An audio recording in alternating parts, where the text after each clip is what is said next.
ورحمة الله وبركاته. اللهم صل وسلم وزد وبارك على سيدنا محمد وعلى اله واصحابه اجمعين. ازيكم حبايب قلبي؟ يا رب دايما تكونوا في احسن صحة واحسن حال.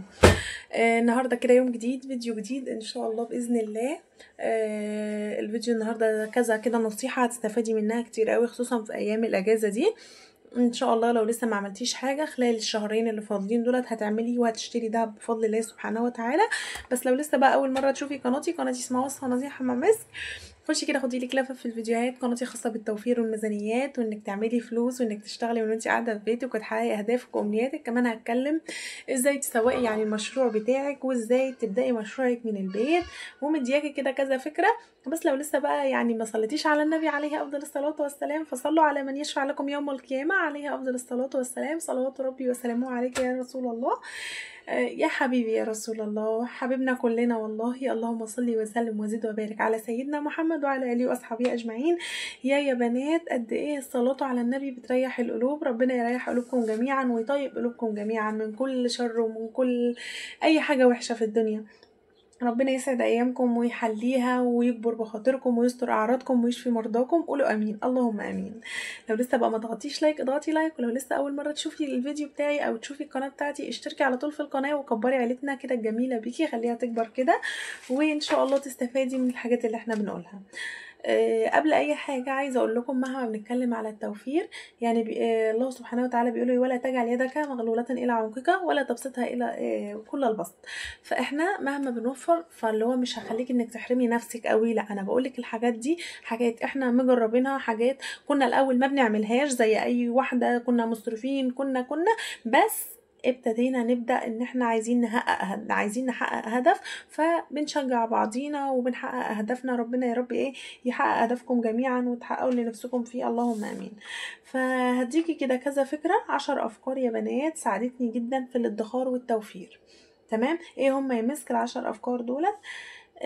واحده تيجي تقول لك مثلا انت بتقولي جمعيات، انت بتقولي فلوس، انا دهب انا ما بحبش ادخل جمعيات. هقول لك يا ست كل ما تخشيش جمعيات تعرفي ان انت كل ما تقبضي كل شهر، شوفي انت بتشيلي مثلا بتدخري قد ايه كل شهر، مثلا وليكن في الاجازه دي 1000 جنيه. طبعا احنا ما بقيناش نروح دروس الايام دي، اغلبنا ان كل اولادنا اخدوا الاجازه. طب فين ال1000 جنيه اللي كنت بتدفعيها كل شهر؟ والله العظيم في ناس اعرفهم ما بيدفعوش 1000 بس، بيدفعوا 1500 و2000، دروس ومواصلات من المدرسة للبيت وتصوير ورق واللهم صل على النبي عليه الصلاة والسلام ومراجعات وحاجات كتير أوي، كتب خارجية والكلام ده. طب انت كنت بتدفعي مثلا في الشهر 1500، فين ال1500 دول؟ اقدر اقول لك ما تخشيش جمعية خالص الشهرين دولت ولا ال3 دولت. لو لسه فاضل عليكي 3 شهور لدخول المدارس وابدأي، اخدتي 1000 اخدتي 1500، انزلي دايركت اشتري دهب، استثمري فلوسك من دهب. مش هقول لك ادخلي جمعية اللي هي كل يوم 10 جنيه والحوارات دي دلوقتي خالص. هقول لك على بال الايام دي الذهب يا بنات في زياده. الذهب انا سامعه ان هو هيترفع يعني هيرتفع ل 10000 جنيه. طيب انت فينك من كل ده؟ لا تشجعوا وصحصحوا كده. فبدل ما تحطي فلوسك في جمعيه اشتري ذهب، وليكن ان شاء الله لو بتشيلي 500 جنيه روحي جري اشتري بيهم بريمه صغيره، اشتري بيهم قفل سلسله واركنيه معاكي، ده افضل لك انت. تمام، واستثمار لفلوسك افضل من ان انت مثلا تدخلي جمعيه وبعد مثلا اللهم صل على النبي 3 شهر تقومي افضل 1500 دولار على بعض. تمام، او مثلا 2000. لا، يبقى انت احسن حاجه كل شهر باي فلوس تتوفر معاكي روحي اشتري بيها ده، حوليها على طول. اي فلوس معاكي انك تحوليها على طول، ممكن انك تحوليها على طول لده. طيب اقفي مع نفسك وقفه صح. كلامي لكل ست بيت مصرفه، تمام، لكل ست بيت مصرفه. لكن حبايب قلبي اللي متابعيني من زمان جدا انا خلاص عارفه واطمنت عليكم ان انتوا خلاص بداتوا انكم تاخدوا خطوه، وفي منكم اللهم لك الحمد والشكر اخد خطوه. متابعين، واحده من متابعيني حبايب قلبي بتقولي اشتريت ذهب، اشتريت خاتم ذهب. عقبال حبيبه قلبي ما تزوديه، عقبال يا رب ما يعني في خلال السنه دي ده الخاتم ده يبقى 2 و3. يا رب يحقق لكم جميعا اللي بتتمنوه. ودي على فكره مش صعوبه على اي واحده، بل بالعكس دي ست تبقى شاطره بتتحمل شويه.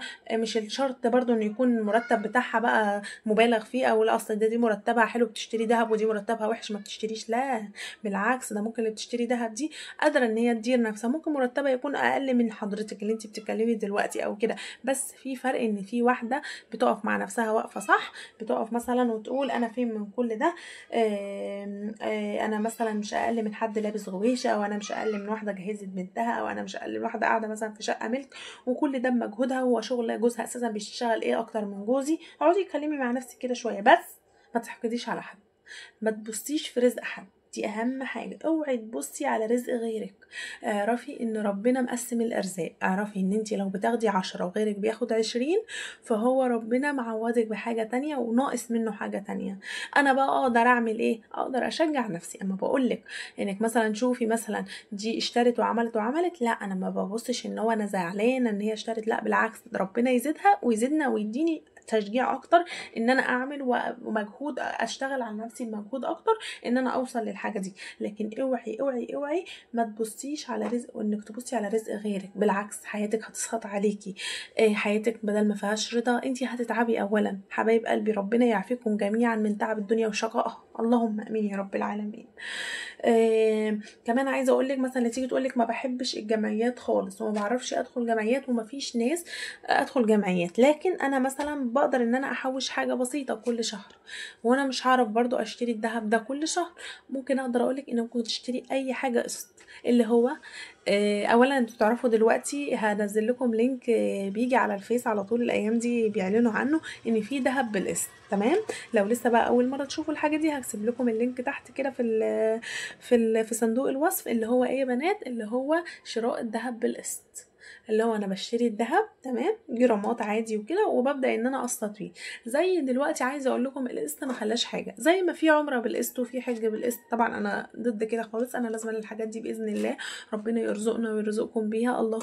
اللهم امين. يكون فلوسك جاهزه، حتى لو انت عامله بيها جمعيه بس قبضتيها وخلاص، ما عندكش، محدش ضامن عمره بالذات في الحاجه دي. تمام تمام.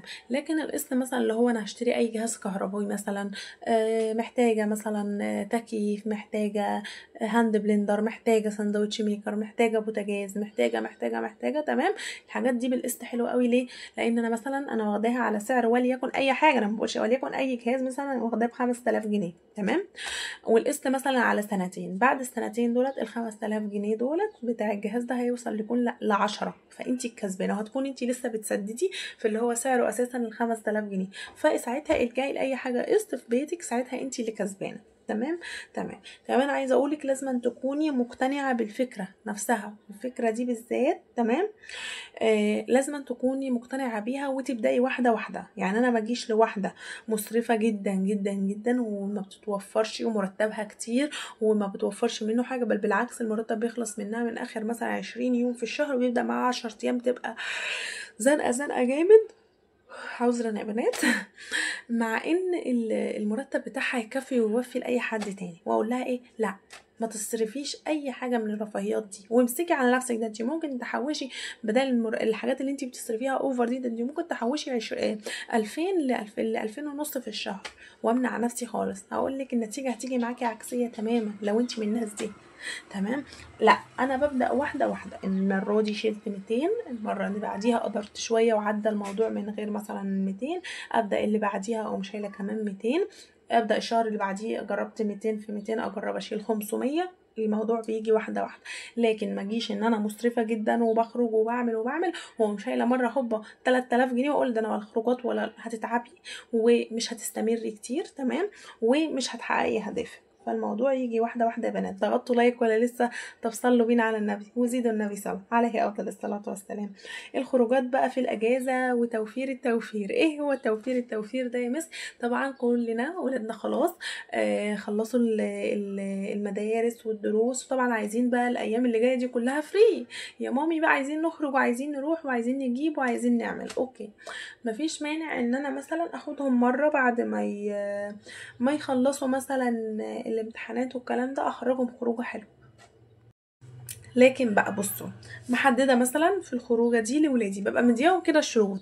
والله احنا هنخرج خلاص، كل واحد مثلا فيكم ليه 50 جنيه، انتوا بقى حرين. ال50 جنيه دي مثلا وليكن عندك 3 اطفال، فكل واحد مثلا 50 جنيه، هو يعني مش هيزنقك قوي. تمام، وربنا يا رب يرزقكم من حيث لا تحتسبوا، بس ان هو انت محتاجه انك تعملي لابنك او بنتك حاجه تغيير تماما. تمام، غير ان انا بديهم مصروفهم كل يوم 5 جنيه، لا، انا مثلا الخروجه دي كل واحد ليكم 50 جنيه. والله عايزين نروح نقعد في كافيه وكل واحد يطلب حاجه في حدود ال50 جنيه دي، اوكي.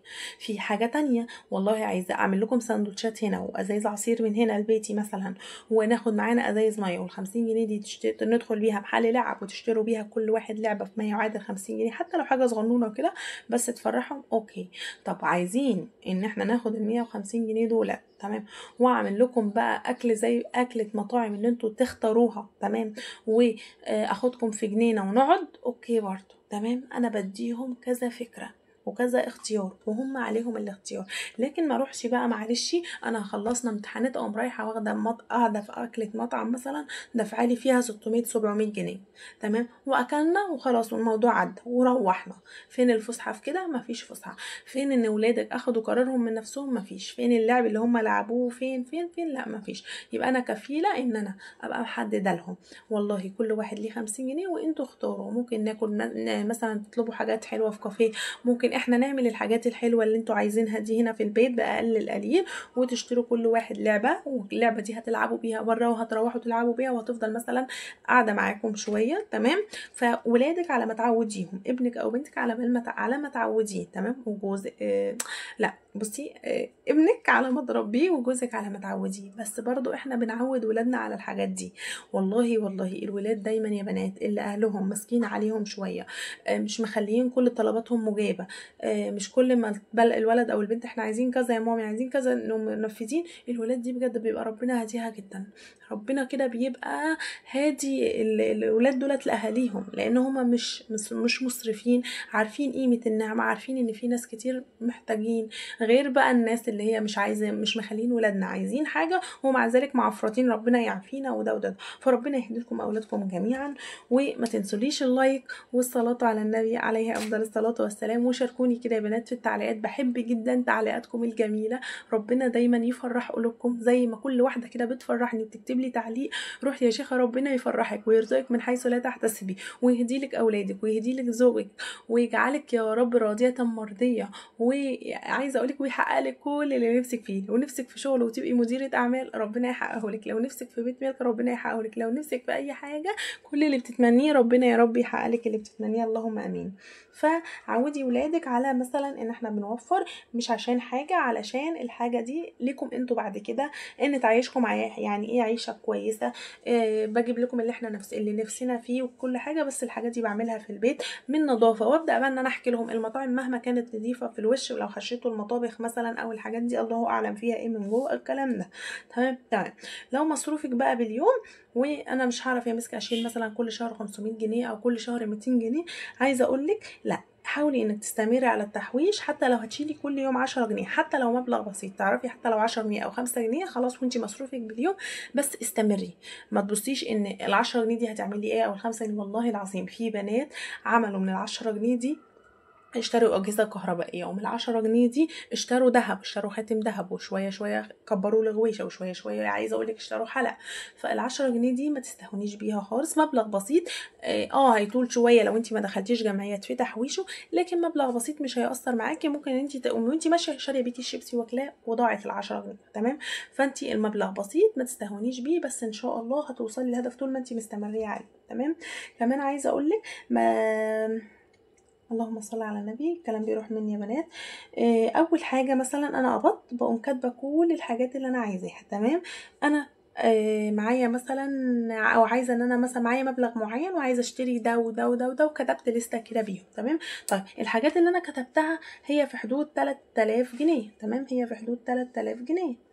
لكن انا بقبض 3000 جنيه، اروح اجيب الحاجات بال3000 جنيه، تمام، واقعد من غير ادخار، واقعد من غير فلوس تحويش، واقعد من غير ان انا ممكن لا قدر الله يحصل اي ظرف. لا، انا وقت ساعتها بخلي مشترياتي ب2000 بس. طب ازاي يا مسك؟ ده انا كاتبه الحاجات اللي انا محتاجاها. ابدا حبيبه قلبي اعمل جرد للحاجات دي.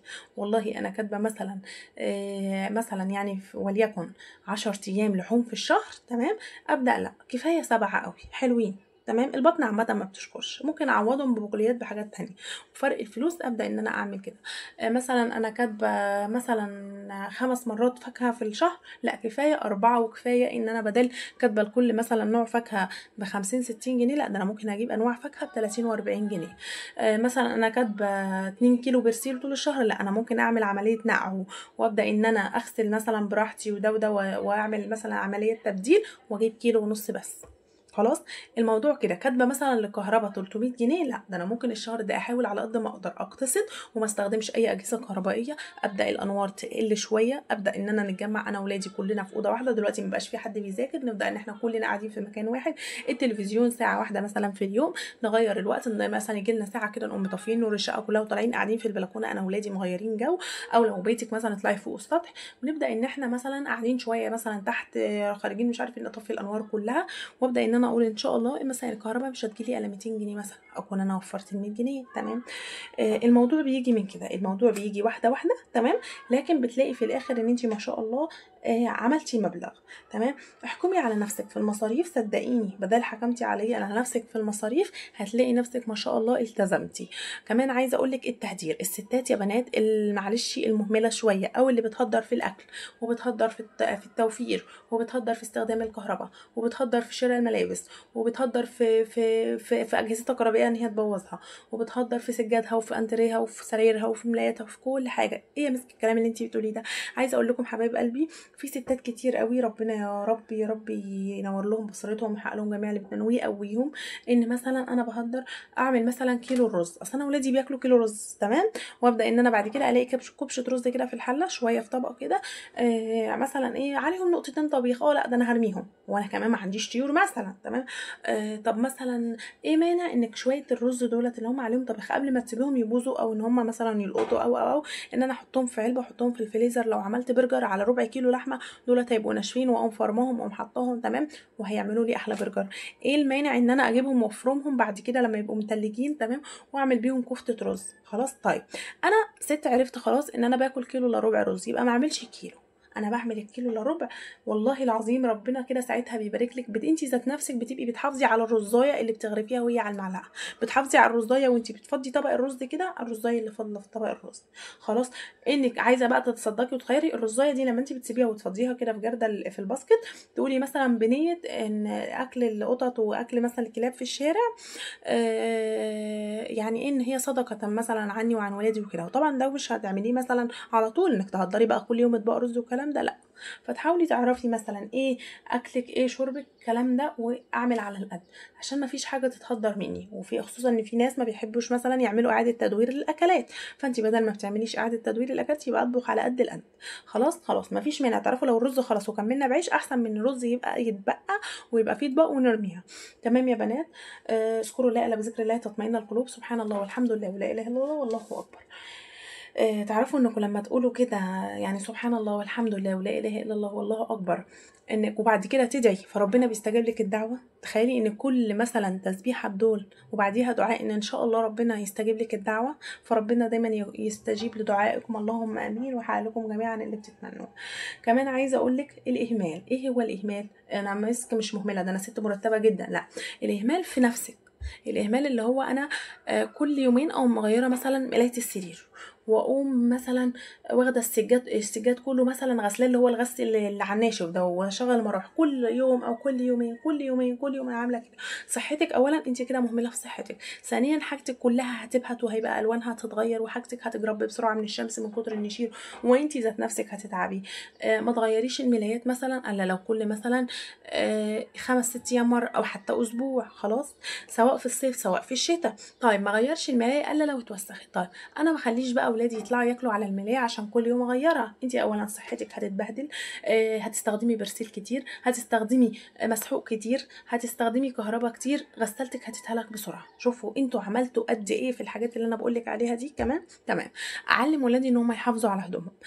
في هدوم مثلا ان انا اولادي قاعدين بيها في اليوم ما توسختش مثلا في الشقه، وفي هدوم للنوم يصحوا الصبح مثلا لو هدومهم نظيفه او مطلعينها مثلا ايه معلقينها ورا باب الاوضه. طب مثلا لو هي فيها شويه عرق، مفيش مانع ان انا اشطفهم كده وانا واقفه على الحوض، حتى لو حوض المطبخ، شويه مثلا كده كده وشويه شويه، وهعلم ولادي ان هم يعملوا كده. تمام خلاص، يبقى انت وفرتي حاجات كتير. كمان عايزه اقول لك، الناس اللي بشوفها على طول بتغسل السجاد بتاعها، لا انت سجادك ده انت ممكن تحضريه. والسجاد دلوقتي بقى بألوفات يا بنات، مفيش مانع انك تشتري لك حافظه ميل عاديه خالص، هم مثلا 400 او 500 جنيه، وتحطيها على سجادك. تمام، طول ما احنا عندنا اطفال، الحافظه 400 جنيه دي مثلا لما تقعد معايا سنتين او 3 وتتهلك، احسن ما السجاد ابو ألوفات هو اللي يقعد سنتين ويتهلك. خلاص يا بنات، في افكار كتير قوي ان شاء الله هقولها لكم. دي كانت من ضمن افكار التوفير في حياتنا، لو استمريتوا عليها او لو بداتوا يعني ان انتوا سنه اولى توفير وبداتوا انكم تمشوا عليها، ان شاء الله هتناسبكم كتير قوي. يا رب تكونوا استفدتوا من الفيديو، يا رب كده يجعل ايامكم كلها هنا وسعاده وسرور، اللهم امين. اترككم فيديو جديد في حفظ الرحمن، والسلام عليكم ورحمه الله وبركاته.